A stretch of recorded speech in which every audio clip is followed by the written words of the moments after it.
Ang sasabihin ko siya, sir, ginamit mo lang ako. Yan lang. Ginamit mo lang ako.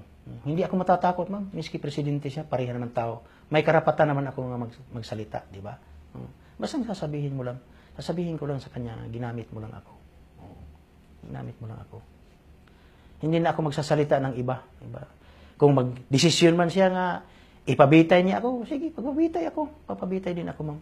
Basta yung pasya ko, ma'am. Yan lang. Matagal na akong gusto magpakamatay, ma'am. Dahil na nagsisisi na ako. Kung hindi na yung asawa ko na pabuhay ng loob ko, ma'am. Matagal na akong patay, ma'am. Matagal na akong patay. Gusto ko hindi ko maranasan yung ginawa namin sa mga ibang tao, ma'am. Gusto ko magpakamatay ako sa sarili ko. Hindi kayo natatakot? Hindi ako natatakot, ma'am. Kasi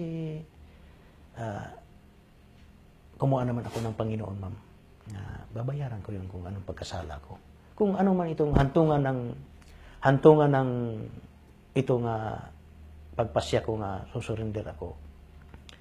Wala. Tinatanggap ko sa buong buhay ko, ma'am, kung ano mangyari sa akin. Alam ko na kung patayin nila ako, kung ano. Basta alam ko na, ma'am, yung buhay ko. Pero kung sa sarili ko lang, ibubulunter ko. Ibubulunter ko yung buhay ko para matuwid lang ang tama, ma'am. Mahinto na yung patayan.